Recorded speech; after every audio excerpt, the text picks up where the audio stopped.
mwachie Yesu atawale.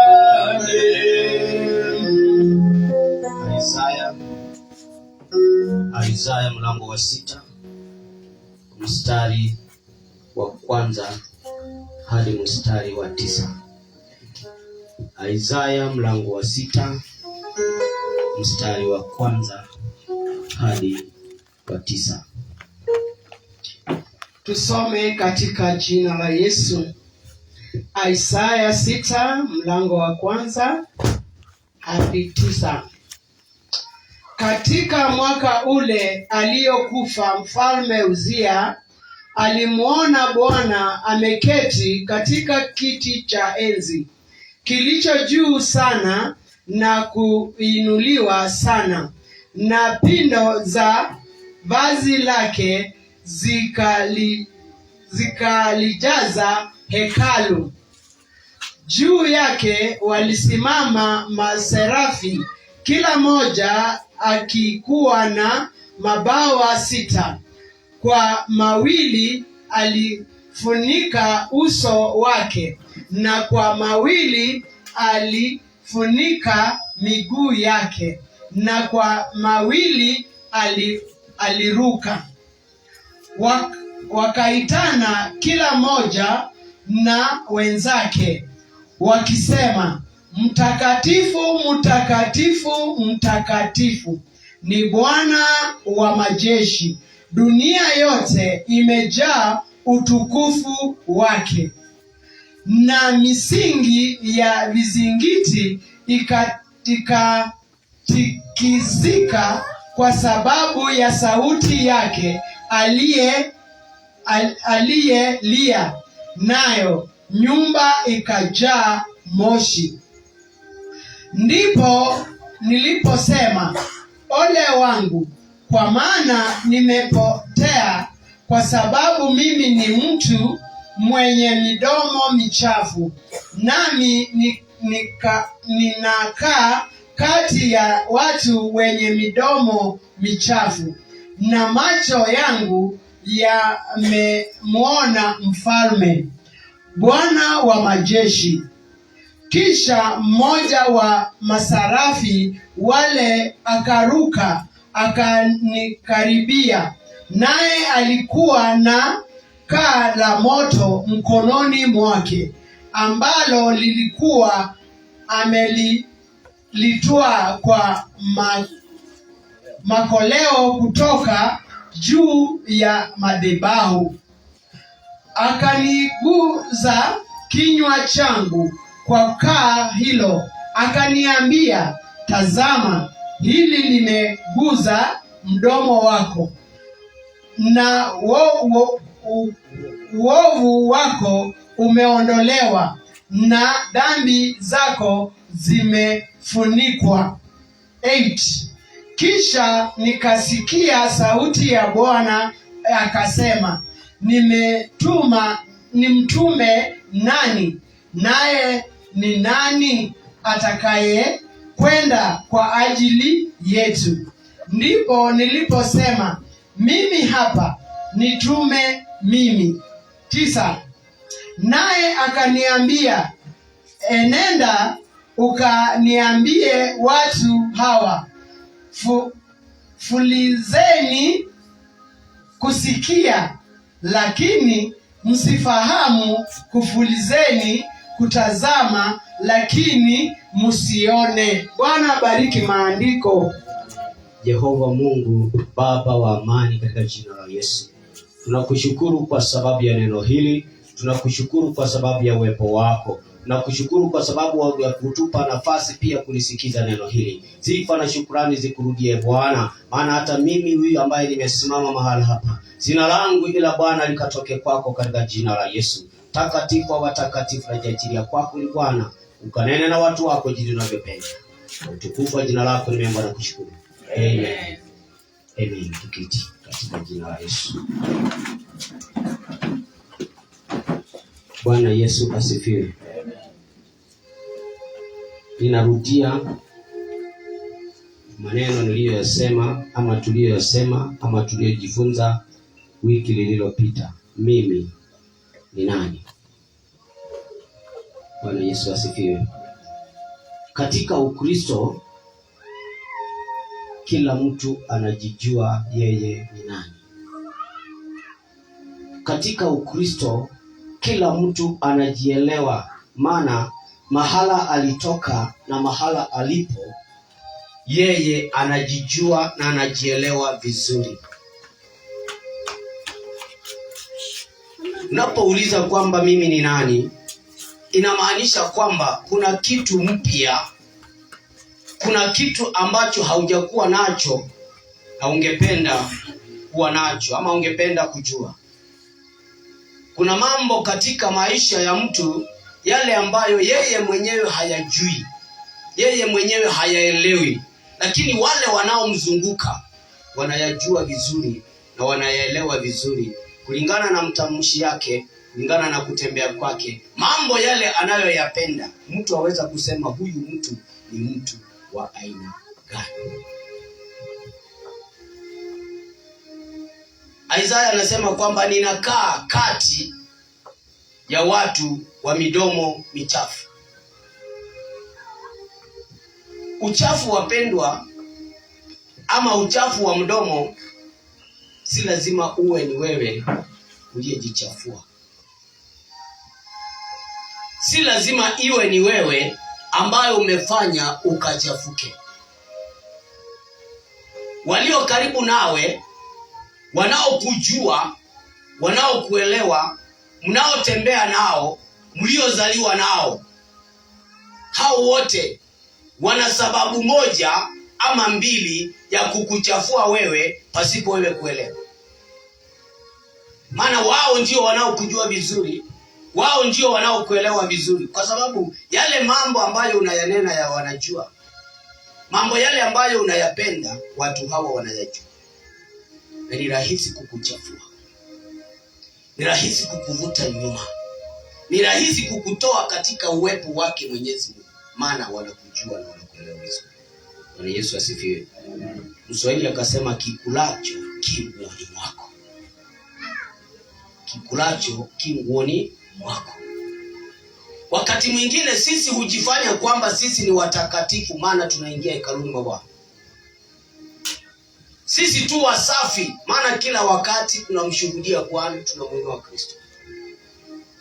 Sisi tunafaa, maana tuliokolewa na yeye aliyetujua kwanza. Ni kweli, na ni kweli kabisa.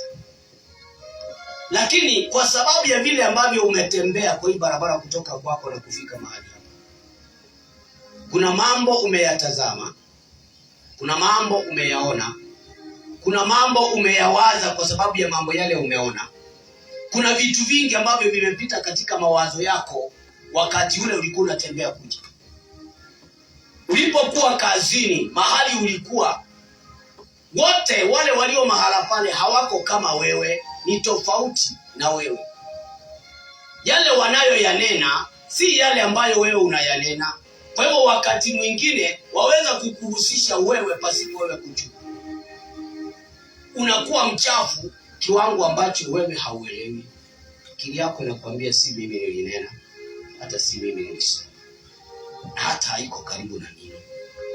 Na uchafu mwingine ni kwamba mahala tulipozaliwa, katika familia tulizaliwa ndani, kuna mambo yanapendwa na familia ile, na mambo yale yanatufata kidamu pasipo sisi kujua.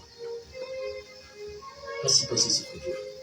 Asante kwa Kristo Yesu kutuokoa na kutuondoa katikati ya mambo yale yote. Lakini bado tunafaa kujua na kutambua kwamba ni kukiri kwetu kila siku, kila wakati, kila dakika, kwamba Baba katuonolee, kanionolee. Maana mara na tena kuna mambo mengine mengi, japo kuna yale uliyajua na uliyatambua, lakini kwa sababu wewe ulikuwa mtoto ukiwa mahala pale, kuna mambo mengine hauyaelewi.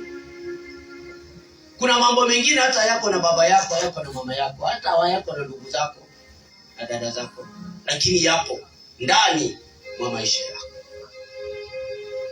Isaya anasema ninatembea na watu walio wachafu. Tembea na watu walio wachafu. Mimi nina midomo michafu. Mimi nina midomo michafu. Isaya hakutabiriwa,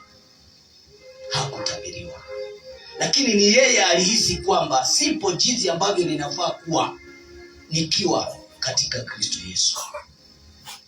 Sipo katika kiwango ambacho ninafaa kuwa, sipo jinsi ambavyo ninafaa kuonekana nikiwa katika Kristo Yesu. Niko tofauti, niko chini. Siamini kwamba unaweza kosa kujua kama uliomba asubuhi. Kuna mtu ajui aliomba asubuhi ama hakuomba? Kuna mtu ajui kwamba kwa mwaka huu hajawahi funga ama alifunga siku zote za mwaka huu tangu uanze? Hivyo ndivyo Isaya alijijua kwamba mimi ni mchafu, mimi sifai, mimi sistahili. Katika kukiri kwako kwamba wewe hauwezi, wewe haustahili, wewe haufai, hapo ndipo Mungu atatuma malaika wake ili kwamba waje kukusaidia kujiosha, kujitakasa, kukuonyesha njia katika jina la Yesu.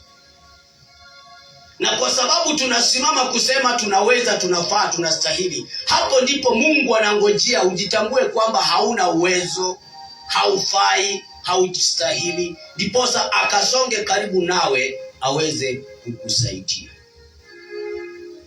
Bwana Yesu asifiwe. Alafu Isaya baada ya kukiri kwamba yeye ni mchafu, malaika wakatumwa, akaanza kuona mambo ya mbinguni, akaanza kuona malaika, akaanza kuona utukufu. Isaya anasema paka hekalu ikajaa moshi, vizingiti vya mahala pale vikatikisika. Bwana Yesu asifiwe.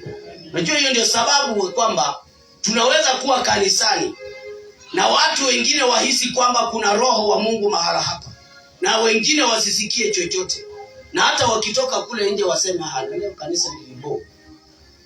Hata hakuna kitu nilisikia, kuna kitu nilielewa. Maana haujajijua vizuri, haujajielewa vizuri.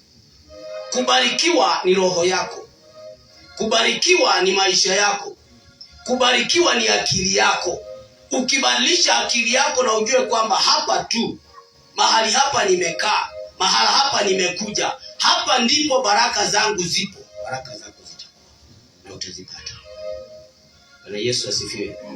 Isaya peke yake akasikia kwamba mahala hapa si kawaida, sehemu hii si kawaida, kuna utofauti, kuna mambo yanafanyika yale hayajafanyika siku nyingine, lakini ninaona kana kwamba mambo haya kuna kitu kitanipita, kuna hali ambayo sitaipata, kuna sehemu ambayo sijafika, ninatenda mambo ambayo hayafai mahali hapa.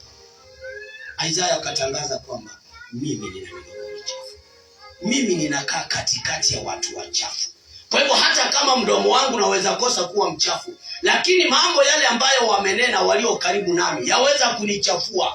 Kwa hivyo nimeyasikia mengi, nimeyatazama mengi. Haya yote ni uchafuzi wa maisha yangu ya Kikristo.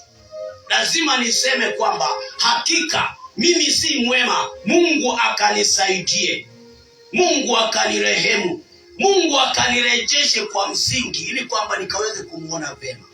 Bwana Yesu asifiwe. Hapo na hapo ndipo alianza kuona malaika. Hapo na hapo ndipo malaika walitumwa kwake. Hapo na hapo ndipo mdomo wake ulichomwa, uchafu wote ukaondoka katika maisha yake.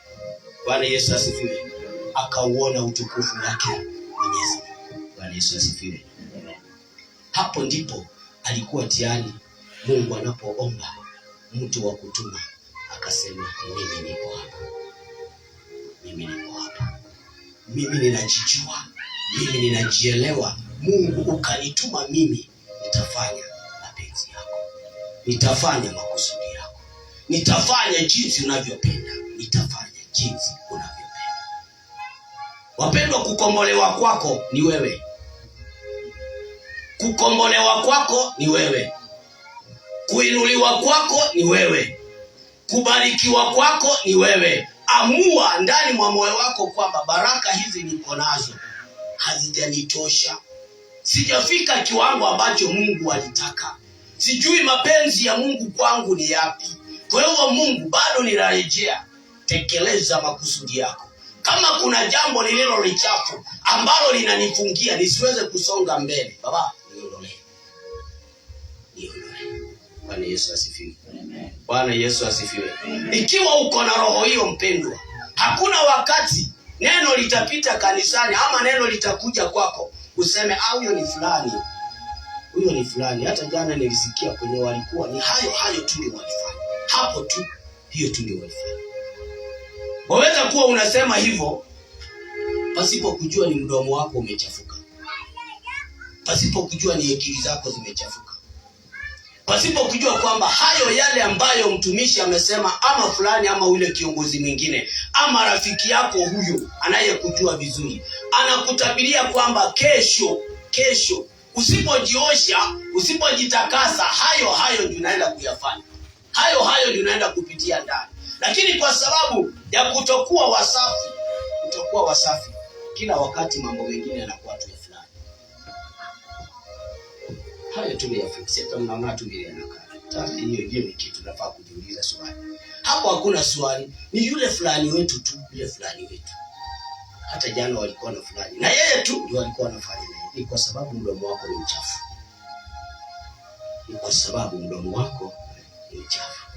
Bwana Yesu asifiwe. Isaya akasema, ole wangu, nimepotea. Ole wangu, nimepotea. Ole wangu, nimepotea. Isaya hakusema ole wao wamepotea. Maana Isaya hawajui maisha yao, hajui njia zao, hajui menendo yao.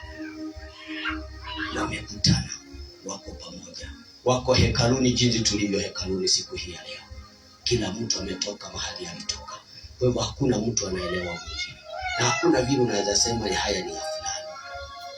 Mungu akikuleta hapo alijua kwamba wewe utasikia hayo. Si ati hakujua, alielewa vizuri utakuwa. Maana yeye ndiye amekupanga ukaingia hekaluni mwako siku ile. Yeye ndiye amejua kwamba leo uko namna gani, jana ulikuwa katika hali gani, na kesho hii utakuwa katika hali gani. Anakutahadharisha kwamba kesho yako huenda ikakuwa mbaya. Kesho yako huenda haitatamanika na mtu. Jitakase, maana haya ndiyo yanayokutafuta. Haya ndiyo yaliyo katika njia yako. Haya ndiyo ambayo yatakukujia katika mawazo yako. Bwana Yesu asifiwe. Mpendwa, waweza kuchafuliwa na wote. Waweza kuchafuliwa na chochote. Waweza kuchafuliwa na hali yoyote. Usipokuwa makini, umtafute Bwana katika kweli. Usipokuwa makini, usimame vema, umtafute Kristo katika kweli. Katika kweli.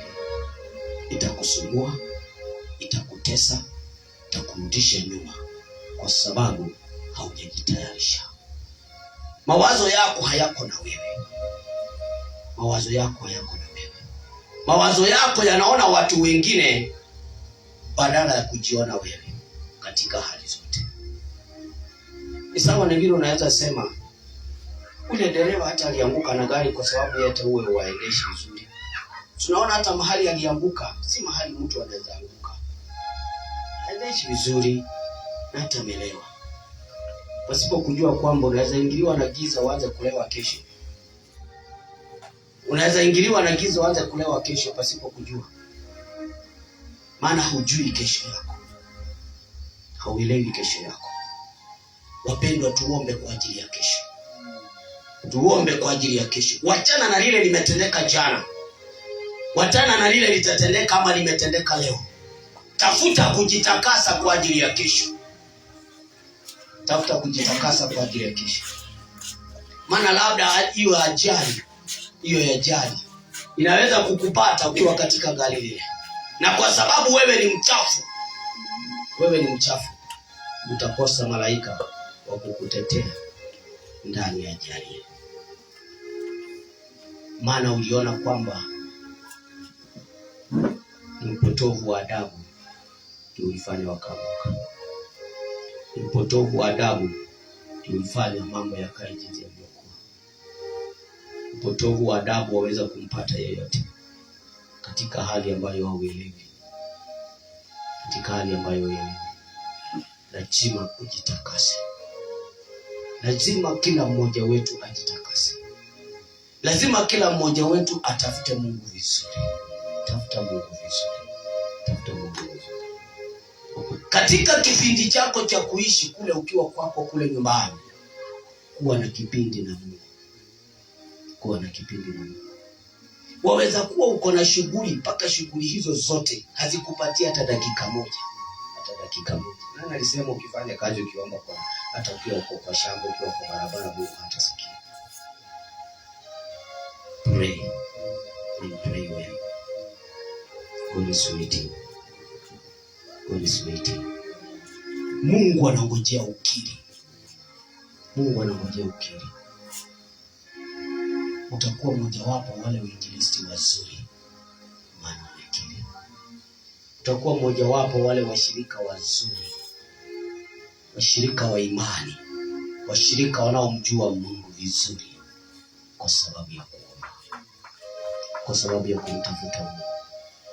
Utakuwa kiongozi wa kutamanika, kwa sababu wewe unamjua Mungu. Aliye ndani yako anatamanika. Aliye ndani yako, Mungu akikuona, watu wakikuona, wanatamani wewe, wanakutamani pasipo kujua kwamba ni Mungu aliye ndani mwako ndiye wanatamani. Na hayo yameangusha wengi katika majaribu. Yameangusha wengi katika majaribu kwa sababu watu wanapokupenda sana wanakuingiza kwa uovu wao, pasipo wewe kujua kwamba umetengwa na Mungu kwa ajili yake. Umetengwa na Mungu kwa ajili yake. Unasahau mimi ni wa Mungu. Mimi ni wa Mungu. Mimi ni mhuduma wa Mungu. Mimi ni mhuduma wa Mungu. Isaya anasema nitume. Isaya anasema nitume. Waweza kutumwa, wapendwa, na utaenda. Lakini pasipo kuenda na huyu aliyekutuma, pasipo kuenda na huyu aliyekutuma, bado utapatwa. Ukiwa tu na huyo Mungu, ukiwa tu na huyo Mungu, bado utapatwa. Utashindwa kujitetea kwa sababu unarudi na sahau Mungu. Unasema kwamba hakuna kitu ningefanya kwa sababu nilikuwa peke yangu, sikuwa na msaidizi. Unasahau kwamba msaidizi wako yumo ndani mwako. Msaidizi wako yumo ndani mwako. Bwana Yesu asifiwe. Bwana Yesu asifiwe. Hakuna aliye msafi mbele zake Mwenyezi Mungu. Hakuna anayeweza mbele zake Mwenyezi Mungu. Hakuna anayeweza. Yeyote aweza kuangushwa na chochote, isipokuwa awe anamjua Mungu, na si kumjua Mungu tu, kumjua Mungu vizuri. Jue Mungu vizuri. Mungu huyu ukimjua vizuri, hata ukiwa peke yako bado utakuwa tu vema. Maana unajua si peke yangu, kuna anayenitazama. Yule anayekutazama, ukijua kwamba Mungu anakuona, hautatarajia mtu akuangalie. Hautatarajia mtu akuseme, nikwambie umefanya vizuri, umefanya vyema. Aliyekutuma anajua. Aliyekutuma anaelewa. Aliyekutuma ana nguvu za kukusukuma zaidi, hata kama kulisemwa vile kulisemwa. Ataendelea kukusukuma na kukusukuma hadi utakapofika mahali alitarajia yeye, ikiwa kweli utaendelea kusimama pamoja naye. Wakorintho wa kwanza 9:16. Wakorintho wa kwanza 9:16.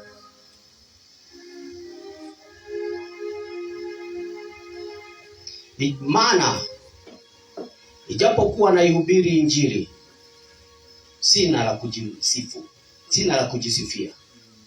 Wakorintho wa kwanza 9:16.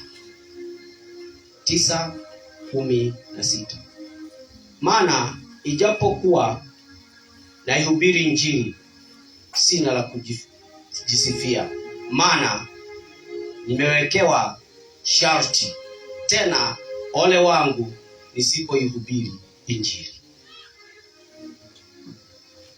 Ole wangu nisipoihubiri Injili. Hata kama kuna masharti, hata kama kuna shida, hata kama kuna matatizo, mimi nisipofanya, aliyenituma ananitazama.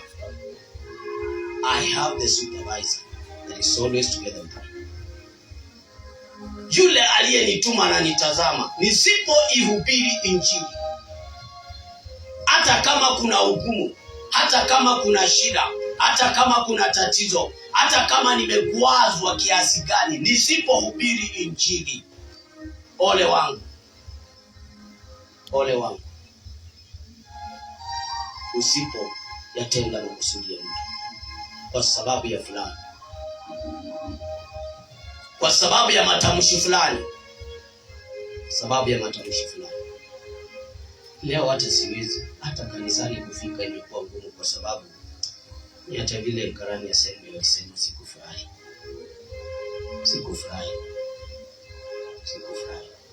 Maana mimi ni mtu mzima na najua na ninaelewa kuna kitu sijui.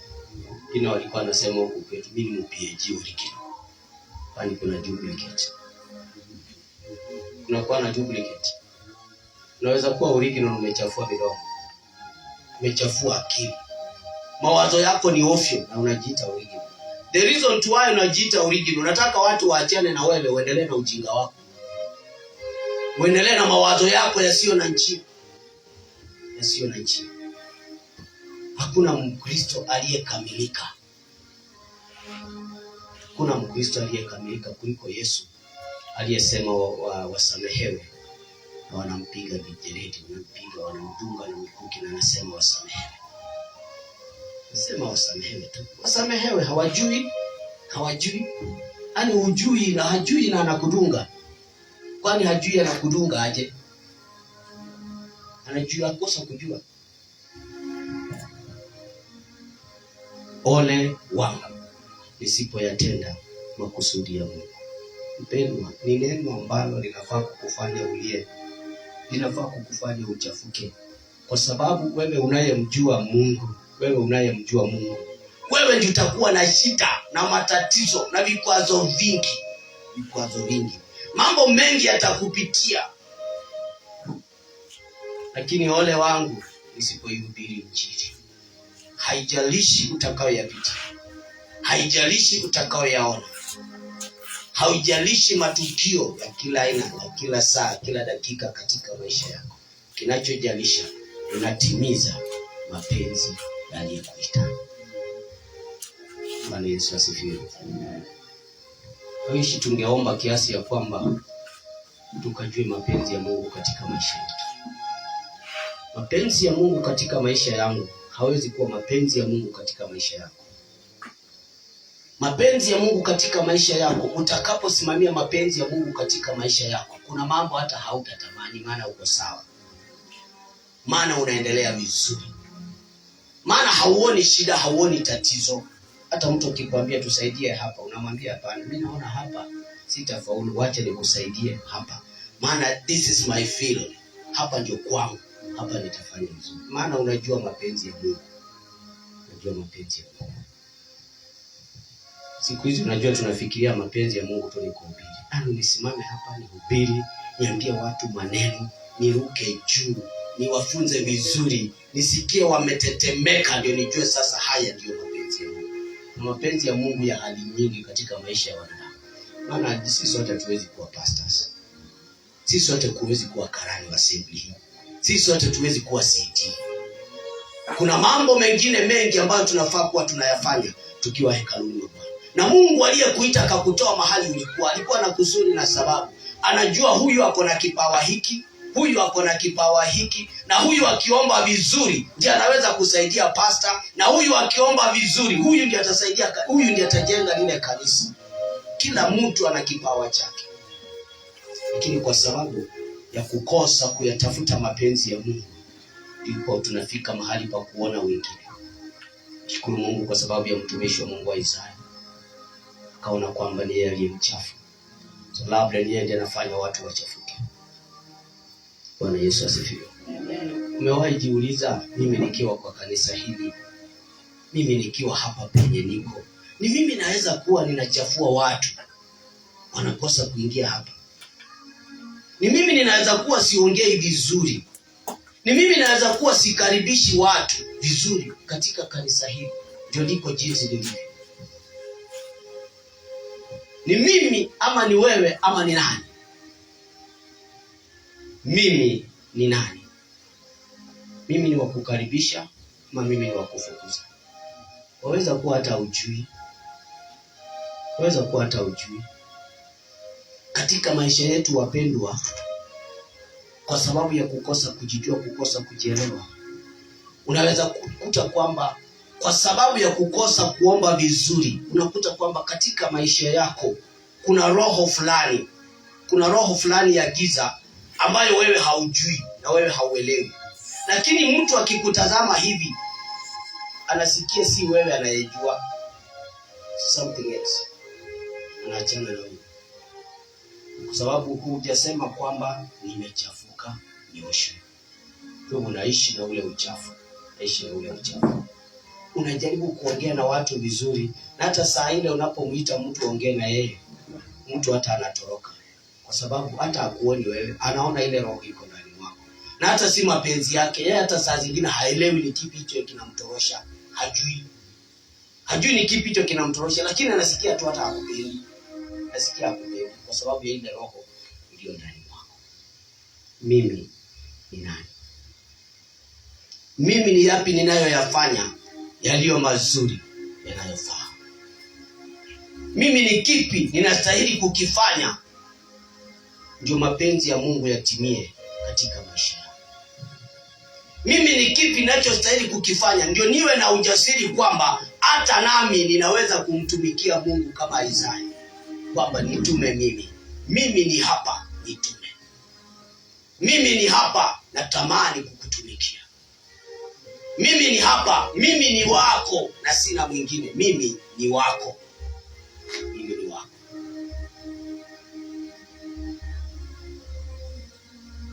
Paulo akasema, ole wangu nisipoihubiri Injili. Zaidi ya mateso, zaidi ya vikwazo, zaidi ya hukumu, ole wangu nisipoihubiri Injili. Bwana Yesu asifiwe. Amen. Wewe ni nani? Wewe ni nani? Wewe unapendeza Mungu, ama Mungu akikuona anatarajia ungesema mimi ni mchafu?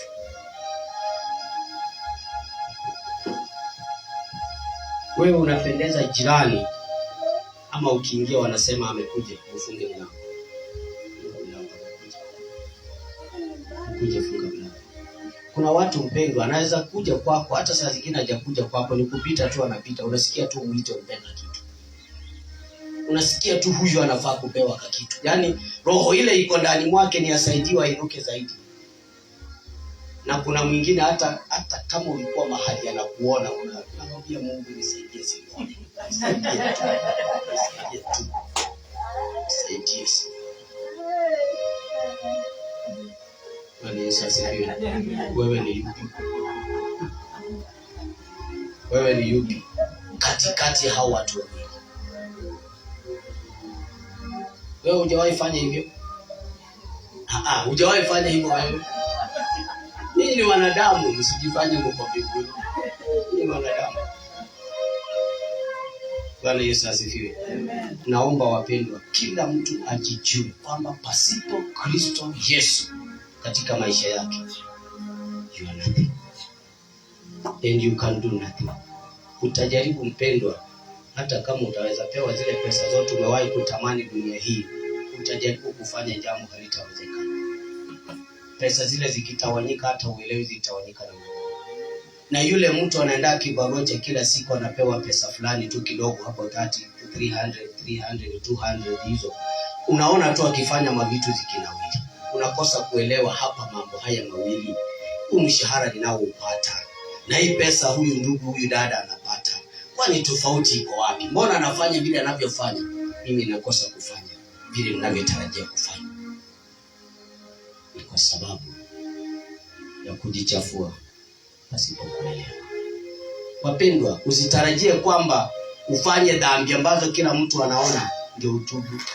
Kuna dhambi za kila wakati. Kuna dhambi za mawazo, kuna dhambi za nia, kuna dhambi za mipango, kuna dhambi za kutembea. Kila kitu kina dhambi zake. Kina dhambi zake. Kuna dhambi za giza na kuna dhambi za mwangani. Hata ukiona mtu akifanya unafikiria ako sawa, kumbe alipotoka kitambo. Na kuna dhambi ambazo zinafanya mtu hata amejua anafanya dhambi mpaka anajificha ndio afanye. Anajificha kabisa ndio afanye. Maana unajua na unaelewa vizuri kile unachokifanya hakifanyi hata mbele za wanadamu. Ukiona unajificha wanadamu, Mungu alikutoroka zamani. Mungu aliachana na wewe zamani kitambo. Anaweza Yesu,